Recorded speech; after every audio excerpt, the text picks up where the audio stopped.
दोस्तों, इस कहानी का पार्ट 1 हमने पहले ही अपलोड कर दिया था, जहां एक अमीर बाप की बिगड़ी हुई औलाद को अपनी ही स्टेप सिस्टर से प्यार हो गया था। और अब हम इसका सेकंड पार्ट लेकर आए हैं, जहां निक और नोआ अब पूरी तरह से आजाद हो चुके हैं। दोनों एक दूसरे के लिए इतना पागल हो चुके थे कि उन्हें एक दूसरे के अलावा किसी भी चीज की फिक्र नहीं होती। जब भी दोनों एक दूसरे के करीब आते हैं तो वो खुद पर से नियंत्रण खोने लगते हैं और ऐसे ऐसे कारनामे करते हैं जो देखेंगे हम आज की इस पूरी कहानी में। सो हेलो दोस्तों, मेरा नाम है इशिता और इस कहानी का सेकंड पार्ट शुरू होता है नोआ के 18th बर्थडे से। आज वो 18 साल की हो चुकी है और इसी खास मौके पर विलियम और नोआ की मॉम राफाएला ने मिलकर एक छोटी सी पार्टी रखी है। बहुत सारे लोग आए हुए थे, लेकिन इस पार्टी में नोआ का बिल्कुल भी मन नहीं लग रहा था क्योंकि निक वहाँ पर मौजूद नहीं था। असल में निक के डैड विलियम ने उसे लॉ की इंटर्नशिप के लिए बाहर भेज दिया था। इसी बीच नोआ की दोस्त जेना उसके पास आती है और कहती है, तुम मेरे साथ चलो, तुम्हारा मूड ठीक कराती हूँ। फिर वो दोनों कमरे में जाकर शैंपेन निकालते हैं और ड्रिंक करना शुरू कर देते हैं। कल स्कूल का आखिरी दिन होने वाला है, जिस बारे में दोनों बातें करने लगते हैं। माहौल थोड़ा हल्का होता है, लेकिन तभी नोआ को पता चलता है कि निक वापस आ गया है। वो फौरन निक को देखने के लिए पागलों की तरह बाहर दौड़ती है और उसे देखते ही खुशी से गले लगा लेती है। फिर बिना कुछ कहे दोनों एक दूसरे को किस करने लगते हैं। उन्हें ये भी नहीं पता चलता कि ऊपर बैल्कनी से विलियम और राफाएला ये सब देख रहे हैं। दरअसल वो कभी नहीं चाहते कि निक और नोआ करीब आएं, लेकिन निक और नोआ तो जैसे महीनों की दूरी को एक पल में मिटा देना चाहते हैं, इसलिए दोनों बाहर ही शुरू हो जाते हैं और अपनी तड़प को शांत कराने लगते हैं। इसके बाद निक उसे बर्थडे गिफ्ट पर एक खूबसूरत नेकलेस देता है और उसे अपने हाथों से पहनाता है। नोआ की आंखों में उस पल एक अलग ही चमक होती है और उसे ये गिफ्ट बहुत पसंद आती है। फिर अगले कुछ दिनों तक दोनों एक दूसरे के साथ समय बिताते हैं। वो बहुत सारी अलग अलग जगहों पर घूमने जाते हैं और बहुत मस्ती करते हैं। फिर कहानी आगे बढ़ती है, जहाँ नोआ के हाई स्कूल खत्म होने की खुशी पर उसके दोस्त एक पार्टी रखते हैं। वहाँ सभी स्टूडेंट्स मस्ती में डांस करने लगते हैं क्योंकि हाई स्कूल के बाद वो कॉलेज में जाने वाले थे। वहीं निक का दोस्त लायन उसके पास आता है और मजाक में कहता है, हम इनसे बस 5 साल सीनियर हैं। अब ये कॉलेज में जाएंगी तो उड़ना शुरू कर देंगी और नए लड़कों के साथ मजे करेंगे। हम जैसे लोग तो काम में बिजी हो जाएंगे और ये अपने एज ग्रुप के लड़कों के साथ रंग जमाएंगी। मेरी गर्लफ्रेंड जेना भी मेडिकल कॉलेज में जाने वाली है और मैं यहाँ अपने गैराज में पड़ा रह जाऊंगा। तुम भी तो इंटर्नशिप करने फिर से बाहर चले जाओगे और नोआ यहाँ कॉलेज में रहेगी। ये लॉन्ग डिस्टेंस रिलेशनशिप बहुत सेंसिटिव होता है। ये सुनकर निक जवाब देता है कि तू टेंशन मत ले,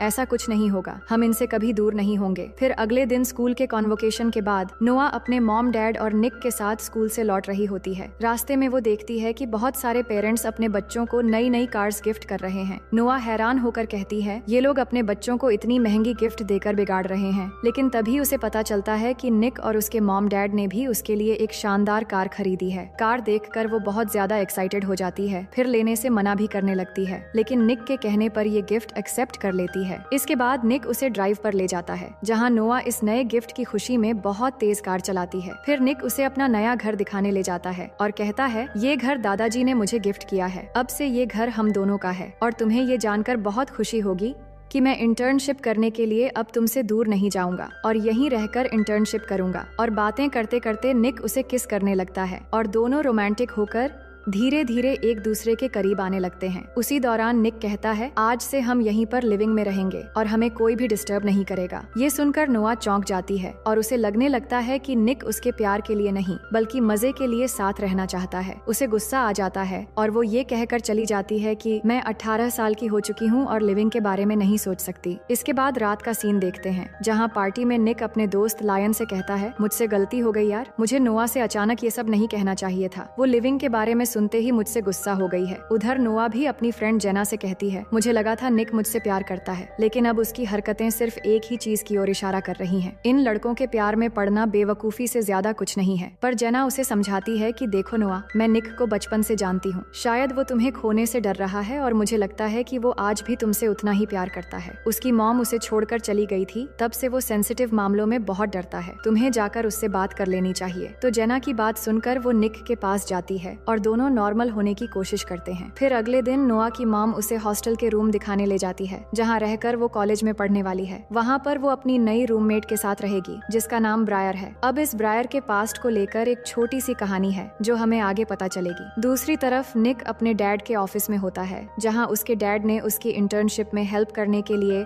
एक नई लड़की को हायर किया है जिसका नाम सोफिया है। सोफिया आकर निक को अपना इंट्रोडक्शन देती है और कहती है, मुझे तुम्हारे बारे में सब पता है। तुम दिखते बहुत मासूम टाइप के हो, लेकिन तुम्हारी नजरें लड़कियों को तुरंत स्कैन कर लेती हैं। तो जब मैं जाऊं तो मेरे बम को मत घूरना। ये कहकर वो चली जाती है।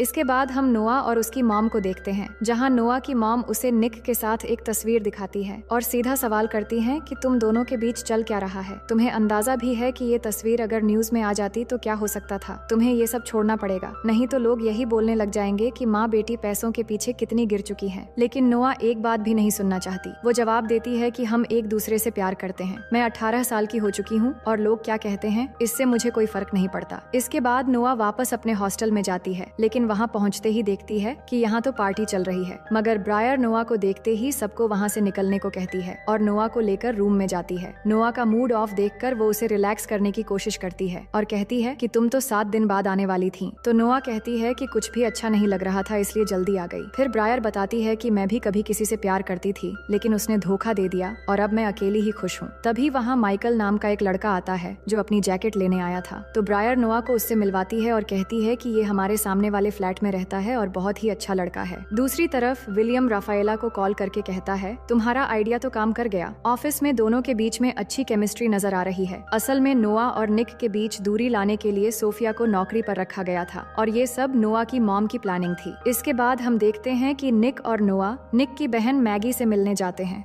और तीनों मिलकर बहुत मस्ती करते हैं। कुछ समय साथ बिताने के बाद जब वो वापस जाने लगते हैं, तभी वहाँ निक की असली मॉम क्लॉडिया आ जाती है। पर निक अपनी मॉम से अब कोई रिश्ता नहीं रखना चाहता था, क्योंकि उन्होंने उसे 10 साल पहले ही छोड़ दिया था। इसलिए वो एक पल भी वहाँ नहीं रुकता और बिना कोई जवाब दिए नोआ को लेकर चला आता है। घर लौटते ही वो बिल्कुल उदास हो जाता है और नोआ से कहता है कि 10 साल तक उन्हें मेरी याद नहीं आई, तो अब मुझसे मिलने क्यों आई है। निक को उदास देखकर नोआ उसे शांत कराने की कोशिश करती है और उसे प्यार से किस करने लगती है। फिर निक उसे अंदर कमरे में ले जाता है और दोनों एक दूसरे को बहुत सारा प्यार करने लगते हैं। नोआ भी इस पल को पूरी तरह महसूस करती है। इसके बाद नोआ निक को अपने हॉस्टल अपार्टमेंट में लेकर जाती है, जहां निक जैसे ही अंदर आता है तो उसकी नजर ब्रायर पर पड़ती है और वो चौंक जाता है। नोआ उसे बताती है कि ये मेरी रूममेट ब्रायर है, लेकिन निक के चेहरे पर हैरानी साफ थी, क्योंकि ब्रायर उसकी एक्स गर्लफ्रेंड थी, जिससे एक एक्सीडेंट के बाद वो अलग हो गया था। पर निक ज्यादा बात किए बिना बहाना बनाकर वहाँ से निकल जाता है, लेकिन गलती से अपना फोन वहीं छोड़ जाता है। इसके बाद हम निक को लायन के साथ कार में देखते हैं, जहां लायन कहता है कि मैं यहाँ अपने भाई के कहने पर ड्रग्स डिलीवर करने आया था, लेकिन अब डर लग रहा है। निक उसे समझाता है कि तुझे पैसे चाहिए थे तो मुझसे मांग लेता, ये सब करने की क्या जरूरत थी। मैंने नोआ से वादा किया है कि अब मैं कोई उल्टा सीधा काम नहीं करूंगा, इसलिए मैं तेरे साथ अंदर नहीं चल सकता। पर फिर भी दोस्ती निभाते हुए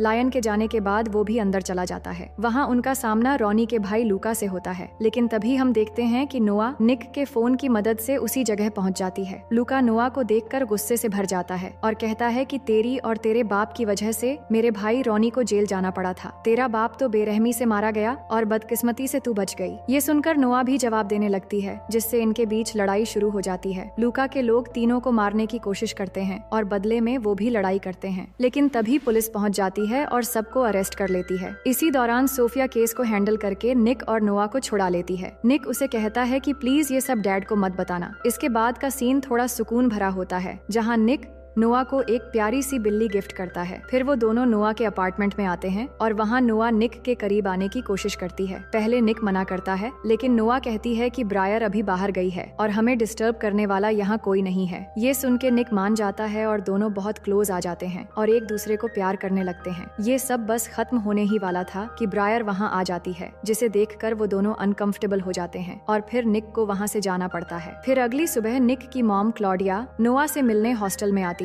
नोआ उनसे पूछती है कि वो यहाँ क्या लेने आई हैं, तो क्लॉडिया कहती हैं कि उन्हें निक के बारे में कुछ जरूरी बात करनी है, लेकिन नोआ उनसे कोई भी बात नहीं करना चाहती और उन्हें जाने को कहती है। क्लॉडिया कहती हैं कि निक को मदद की जरूरत है और अगर तुम सच जानना चाहती हो तो एक बार मुझे कॉल कर लेना। ये कहकर वो चली जाती हैं। फिर अगले दिन नोआ निक के घर डिनर पर जाती है, जहां वो सोफिया से मिलती है, लेकिन सोफिया को देखकर उसे बहुत जलन होती है, क्योंकि निक उसके साथ इंटर्नशिप कर रहा है जो उसे पसंद नहीं है। फिर सब मिलकर साथ में डिनर करने लगते हैं, लेकिन नोआ देखती है कि निक और सोफिया एक दूसरे के काफी करीब हो रहे हैं, जो उसे बिल्कुल भी अच्छा नहीं लगता। वो गुस्से में आकर सबके सामने ये कहकर चली जाती है कि निक और वो लिविंग में रहना चाहते हैं।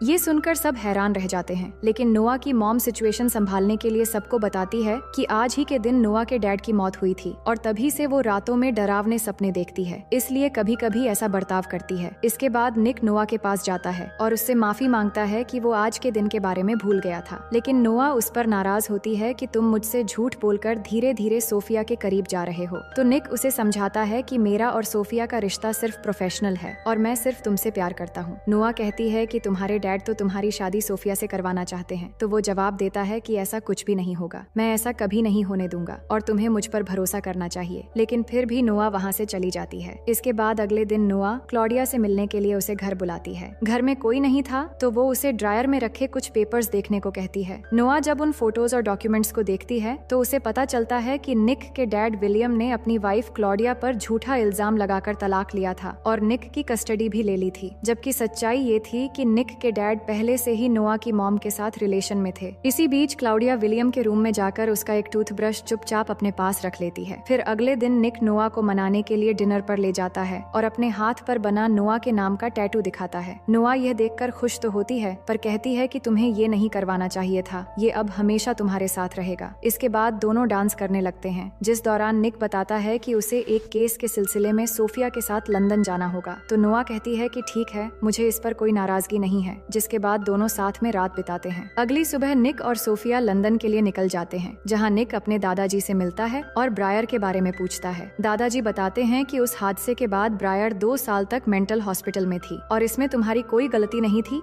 इसलिए टेंशन लेने की जरूरत नहीं है। तभी सोफिया आती है और बताती है कि उन्होंने केस जीत लिया है। ये सुनकर निक खुशी से सोफिया को गले लगाकर एक किस कर लेता है, लेकिन तभी हम देखते हैं कि कोई आदमी इस मोमेंट पर उनके फोटोज ले रहा था। इसके बाद निक घर पहुंचता है और नोआ को बुलाने लगता है, लेकिन वो घर में नहीं थी। दूसरी ओर हम देखते हैं कि नोआ ब्रायर और माइकल के साथ हॉस्टल अपार्टमेंट में पार्टी कर रही होती है, लेकिन कुछ देर में ब्रायर थक जाती है और सोने के लिए चली जाती है, जिसके बाद माइकल भी थोड़ी देर बात करके जाने वाला होता है और इस बीच वो नोआ के करीब आने की कोशिश करता है पर वो उसे मना कर देती है। लेकिन तभी निक वहाँ आ जाता है और नोआ और माइकल को साथ देखकर गुस्सा हो जाता है। उसे लगता है कि नोआ ने उसके साथ धोखा किया है, इसलिए वो गलतफहमी में उल्टा सीधा बोलने लगता है। नोआ कहती है कि तुम जो सोच रहे हो ऐसा कुछ भी नहीं है, लेकिन दिन ब दिन हमारे बीच गलतफहमियां बढ़ रही हैं, इसलिए हमें शायद कुछ दिनों का ब्रेक ले लेना चाहिए। ये सुनकर निक भी मान जाता है और नाराज होकर वहाँ से चला जाता है। इसके बाद निक अपने काम में बिजी हो जाता है, पर सोफिया को देखते हैं जो निक को मन ही मन पसंद करने लगी थी और इस दौरान माइकल को मौका मिल जाता है नोआ को इम्प्रेस करने का। फिर एक दिन निक अपने दोस्त लायन के गैराज में जाता है, जहां लायन उसे बताता है कि रॉनी जेल से छूट गया है और 2 दिन बाद एक रेस में हिस्सा ले रहा है। फिर वो दोनों फैसला करते हैं कि यही मौका है रॉनी से बदला लेने का, क्योंकि रॉनी ने जब नोआ को किडनैप किया था तो पुलिस ने उसे पकड़कर जेल में डाल दिया था।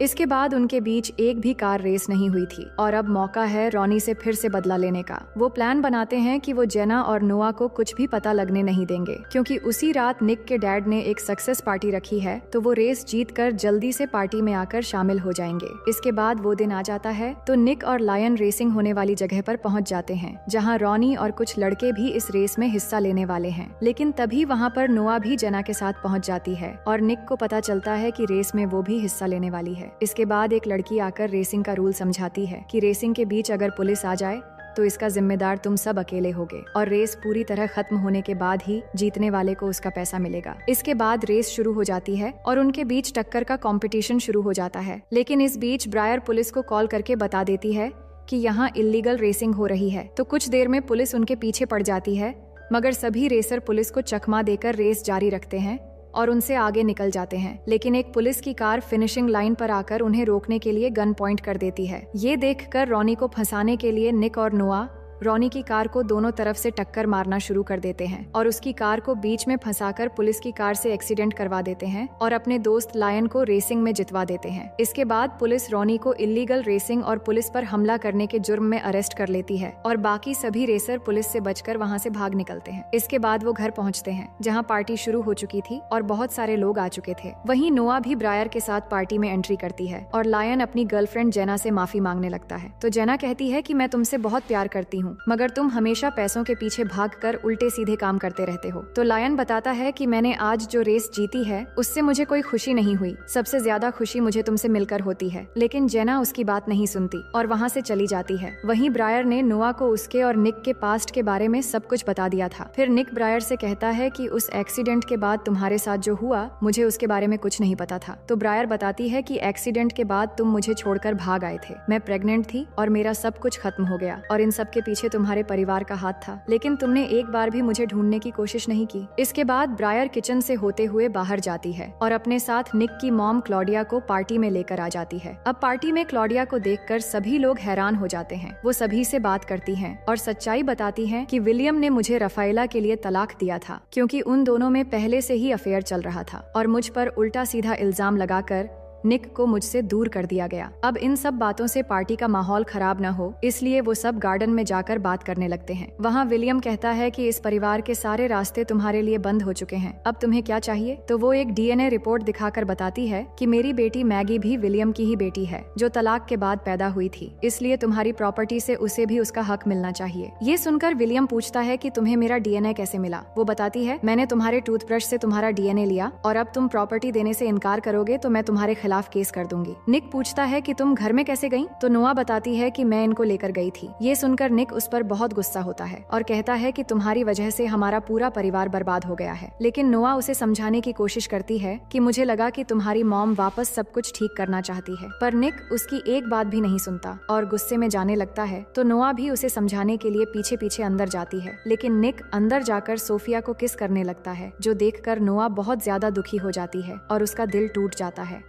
तभी नोआ के पास ब्रायर आती है और उसे सोफिया और निक के कुछ फोटोज दिखाती है और यहाँ हमें भी पता चलता है कि उस दिन निक और सोफिया की जो तस्वीरें खींची गई थी उसके पीछे ब्रायर थी और माइकल को भी उसी ने नोआ की करीब होने के लिए कहा था, क्योंकि वो निक से बदला लेना चाहती थी। ये तस्वीरें देखकर नोआ और भी ज्यादा दुखी होती है और वहाँ से चली जाती है। वहीं निक कार लेकर गुस्से में कहीं जा रहा होता है तो लायन उसे समझाता है कि तुमने नोआ के साथ ऐसा करके ठीक नहीं किया और अचानक एक बात को लेकर प्यार के रिश्ते को ऐसे बर्बाद नहीं करते। ये सुनने के बाद निक को समझ आ जाता है कि उसने नोआ के साथ अच्छा नहीं किया, इसलिए वो नोआ से बात करने के लिए वापस पार्टी में जाता है। लेकिन वहाँ ब्रायर उसे बताती है कि नोआ अब तुम्हें कभी नहीं मिलेगी। इसके बाद निक नोआ को ढूंढने के लिए उसके हॉस्टल की तरफ निकल पड़ता है। वहीं नोआ हॉस्टल में पहुंचकर माइकल के कमरे में जाती है और बहाना करती है कि उसके रूम की चाबी कहीं खो गई है, पर माइकल समझ जाता है कि नोआ और निक के बीच कुछ हुआ है। इसी दौरान निक नोआ को बार बार मैसेज कर रहा था, लेकिन नोआ को पता चलने से पहले माइकल उसका फोन ऑफ कर देता है, जिसके बाद निक पर गुस्सा करके जिद में आकर नोआ माइकल के साथ इंटीमेट हो जाती है और माइकल भी इस मोमेंट का भरपूर फायदा उठाता है। अब ये सब कुछ होने के बाद हम नोआ को देखते हैं जो बहुत दुखी थी। इसके बाद माइकल नोआ के लिए कॉफी बनाकर लाता है, लेकिन नोआ मना करके बाहर आ जाती है। बाहर पहले से ही निक हॉस्टल के सामने बारिश में बैठकर उसका इंतजार कर रहा था, लेकिन उसे देखकर भी वो कुछ नहीं कहती और उसके सामने से गुजरते हुए वहाँ से चली जाती है। ये सब देखकर निक भी समझ जाता है कि नोआ किस हालत में माइकल के रूम से बाहर आई है, यानी कि अब उनके बीच सब कुछ खत्म हो चुका है। जिसके बाद निक भी अपनी गाड़ी लेकर वहाँ से चला जाता है। अब कहानी के आखिर में हम देखते हैं कि नोआ अपने डैड की कब्र पर जाती है और दुखी होकर अपने डैड को हमेशा के लिए गुड बाय कहती है, लेकिन तभी उसे वहाँ कुछ लिखा हुआ नजर आता है जो असल में निक ने लिखा था कि निक हमेशा नोआ के साथ रहेगा। इसे पढ़कर नोआ बहुत ही इमोशनल हो जाती है। अब यहाँ ऐसा लग रहा था कि उनके बीच सब कुछ खत्म हो गया है, लेकिन इस कहानी के अगले पार्ट में क्या होगा ये हमारे लिए एक सस्पेंस रह जाता है और इसी सस्पेंस के साथ ये कहानी यहीं पर खत्म हो जाती है। तो दोस्तों, मैं उम्मीद करती हूँ कि ये कहानी आपको बेहद पसंद आई होगी और अगर आप हमारे चैनल में पहली बार आए हैं तो वीडियो को लाइक करके चैनल को सब्सक्राइब कर लीजिए।